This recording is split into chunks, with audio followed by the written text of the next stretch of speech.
162. Adit 162 Adit. Kamu nyebut.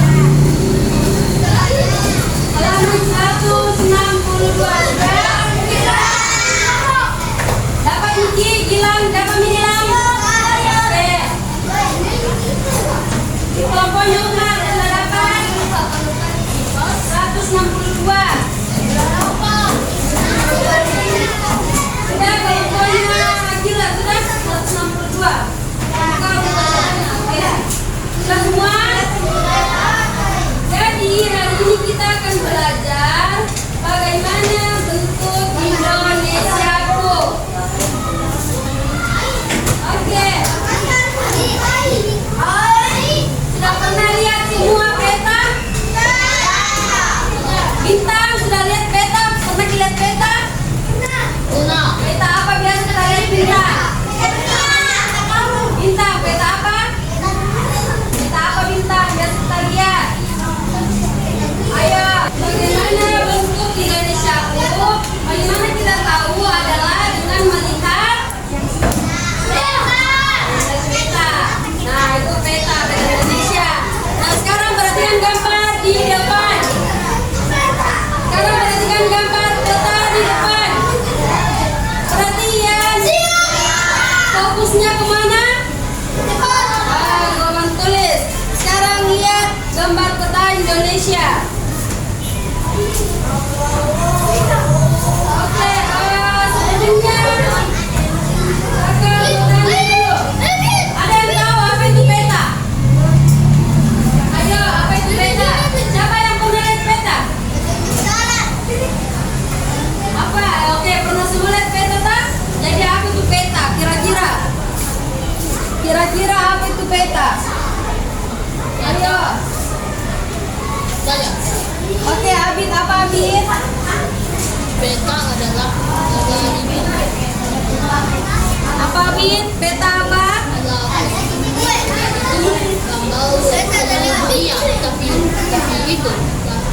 dua dimensi. Ya, peta itu bisa menggambarkan seluruh dunia, betul. Kasih apa untuk Abid?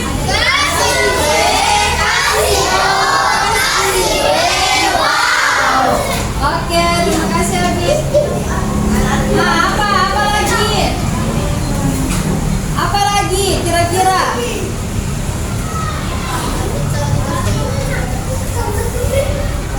Jadi, peta itu adalah gambar atau tulisan pada sebuah kertas yang menunjukkan letak tanah, laut, sungai, gunung dan sebagainya. Nah, ini yang warna biru dia laut, berarti laut dia. Yang warna hijau-hijau itu berarti dipenuhi dengan sawah, atau dataran.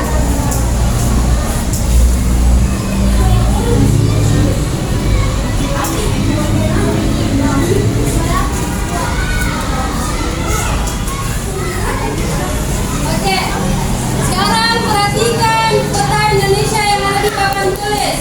Perhatikan semua. Gilang, perhatikan. Nah, kira-kira dengan melihat peta ini, kakak ada pertanyaan. Nah, sebelum kita, apa nih kalau misal kita lihat peta, apa yang kita lihat sebenarnya? Kalau peta Indonesia, apa daerah-daerahnya, tak? Provinsi-provinsinya, kota-kota apa saja, pulau-pulau apa saja. Nah, selain dari itu, harus dia juga tahu letak geografisnya Indonesia. Nah, nanti ada tanya letak geografis Indonesia itu terletak di antara dua benua dan dua samudra. Sekarang lihat kira-kira ada di benua apa? Asia. Nah, terletak di antara benua Asia, ini benua Asia. Dan benua Australia. Ah, benua Australia. Di sini ada negara Australia. Jadi makanya dibilang terletak di antara dua benua. Benua apa ini? Dan benua Asia. Lihat kita terletaknya memang di antara dua benua itu. Nah, terletak di antara dua samudra juga. Samudra apa saja? Samudra apa? Samudra apa? Lintang, samudra apa lintang? Indonesia terletak di antara dua samudra. Samudra apa saja? Ayo, samudra apa? Samudra apa lintang? Iya. Oke, samudra apa lagi? Samudra apa lagi? Nur, coba Nur, samudra apa Nur? India dan samudra? Samudra apa? Ayo. Samudra apa Nur? Nah, makanya perhatikan penjelasannya kakak dan buku di depan. Nah, supaya kita tahu Ki. Jadi Indonesia terletak di antara dua samudra, Samudra Hindia dan Samudra Pasifik. Nah, di sini letaknya dia Samudra Hindia. Dan ini Samudra Pasifik. Lihat Maki, diapit kita sama dua samudra itu. Nah, di sini letaknya. Jadi kalau besok-besok ditanya kita, kenapa bisa disebut Samudra Hindia dan Samudra Pasifik? Karena memang dia mengapit negara Indonesia.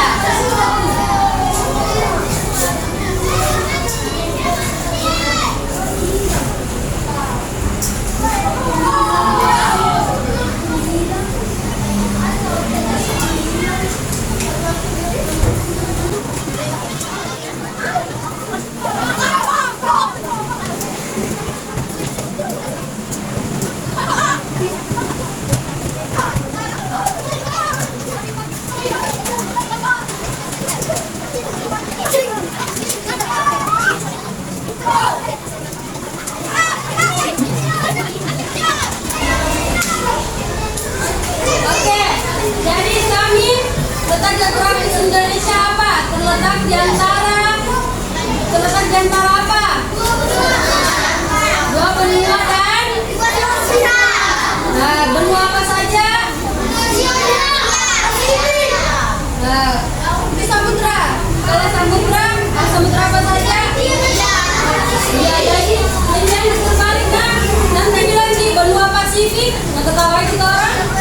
Atau bilang di samudra Australia, nggak ketawain kita orang? Nggak ketawain yang di Australia? Nanti benci kita.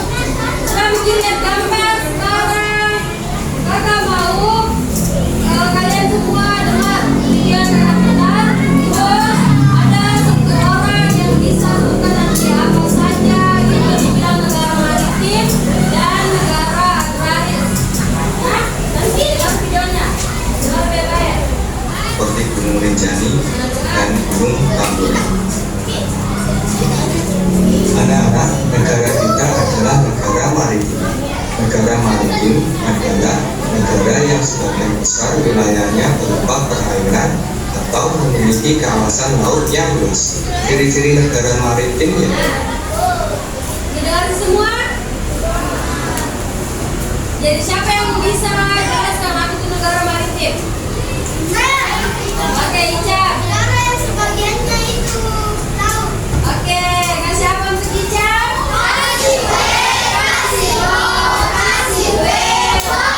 Betul sekali.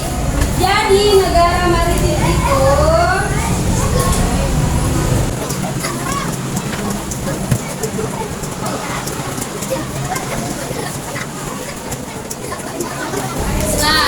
jadi Indonesia itu merupakan negara maritim.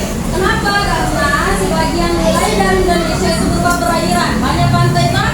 Pantai Losari, pantai apa lagi yang ada di Sumbar, pantai Bosowa. Terus atau memiliki wilayah laut yang luas. Nah, kira-kira dari keunggulannya ini negara maritim, kira-kira apa manfaatnya untuk kita semua? Dengan banyaknya perairan, dengan adanya laut yang luas di Indonesia, mendapat ikan atau menjadi salah satu sumber pencarian masyarakat di pinggir laut kan? Jadi kebanyakan itu jadi jangan heran kalau ada teman tinggal di pinggir pantai baru ditanya apa pekerjaannya orang tuanya, pasti sebagian besar bekerja sebagai nelayan karena itu kan? Nah, oke. Selanjutnya negara agraris, nah dekat lagi. Agraris adalah negara kita adalah negara agraris. Negara agraris adalah negara yang sebagian besar rakyatnya bermata pencaharian dengan bercocok tanam. Dengan wilayah daratan yang luas, penduduk di negara agraris dapat mengolah tanah untuk dimanfaatkan menjadi lahan pertanian dan perkebunan. Hasil Kami negara maritim, sekarang negara agraris. Siapa yang bisa jelaskan apa yang dalam video tadi? Nanti dengar. Ayo, apa itu negara? Ayo masa dicam lagi? Nah, kita kembali lagi. Masih ada yang bisa kesini lagi. Dengar baik-baik. anak-anak, negara kita adalah negara agraris. Negara agraris adalah negara yang sebagian besar rakyatnya bermata pencaharian dengan bercocok tanam. Dengan wilayah daratan yang luas, penduduk di negara agraris dapat mengolah tanah untuk dimanfaatkan menjadi lahan pertanian dan perkebunan. Hasil Apa? Ayo, negara agraris. Ayo, masa 3 kali tidak kau ulang. Ayo,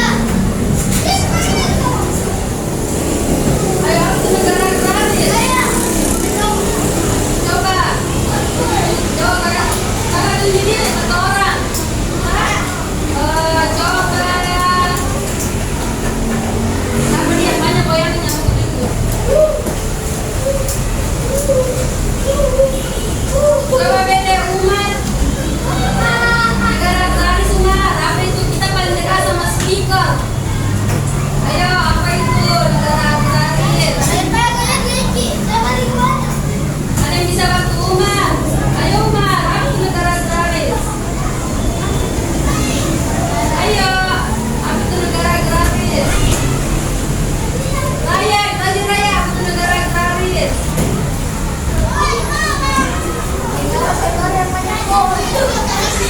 Negara apa?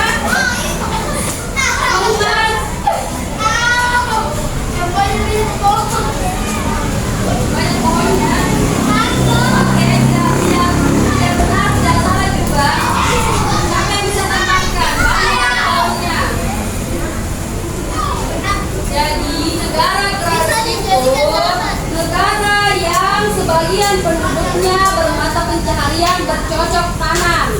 Dan artinya negara Indonesia itu memiliki daratan yang luas. Pasti beberapa orang di sini dari kampung ada kebunnya semua. Nah, ada kebunnya. Jadi masyarakat itu bisa memanfaatkan daratan yang luas itu untuk bercocok tanam. Nah, seperti berkebun, apakah kebun misal kayak ubi ya, bisa juga tanam padi. Nah, bayangkan nih kalau negara Indonesia 90% laut. Bayangkan nih, tidak bisa kita bercocok tanam, tidak bisa kita menanam padi. Asal kita menanam padi di laut, nah itu hal yang harus disyukuri kita tinggal di Indonesia. Nah, karena Indonesia ternyata dia negara agraris nih, negara maritim juga. Nah, letaknya juga, letak geografisnya juga strategis. Nah, jadi negara agraris.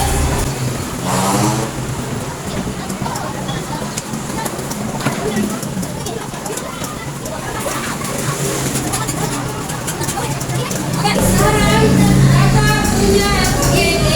Kalau ini kan kerjanya kerja di mana?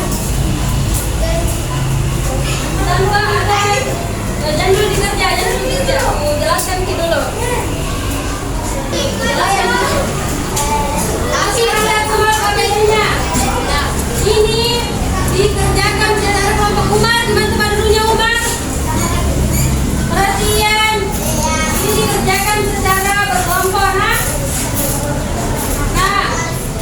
jadi jawab kunci saja pertanyaan ini 1 sampai 5. Ini jawabannya di sini. Tidak salah lagi, cepat-cepat selesai. Bagi-bagi tak, kan banyak dikit. Nah, kau cari ini, kau cari ini, kau cari ini.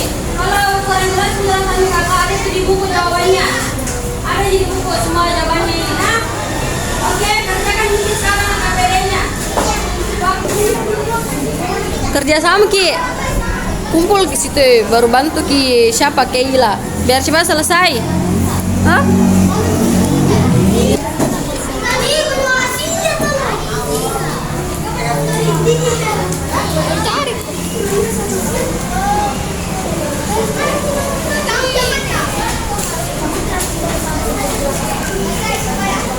Samudra Pasifik sama India.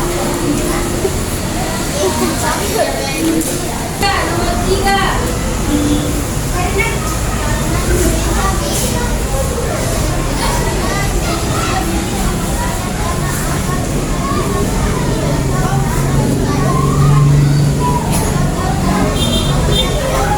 Oke, tentang kelompoknya gila. Sudah benar jawabannya? Terus kita sekarang nomor 4.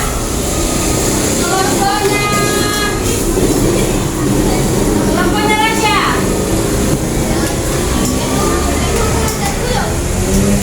Mengapa? Apa saja manfaat Indonesia sebagai negara maritim? Ya, penghubungan antar pulau boleh. Total dulu kelompoknya Raja. Itu saja jawabannya. Oke. Sekarang nomor 5. Kelompoknya Salsa. Apa saja manfaat Indonesia sebagai negara agraris?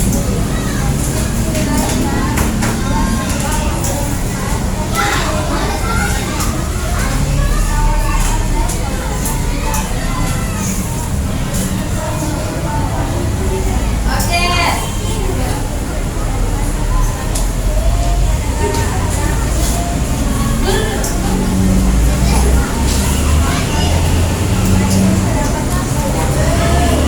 Oke, sudah benar semua? Sekarang kelompoknya Salsa. Oke, silakan kumpulkan data-datanya.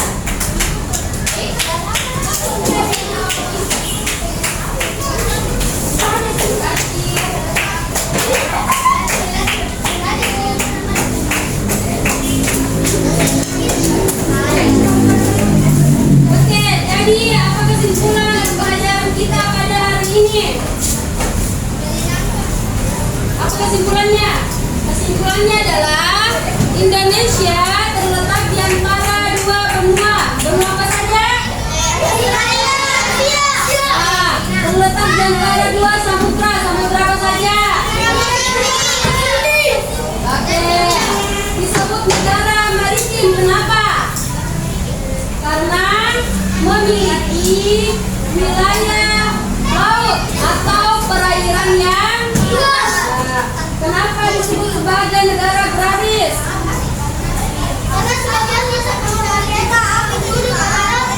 Cocok tanam atau memiliki dataran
Lanjut.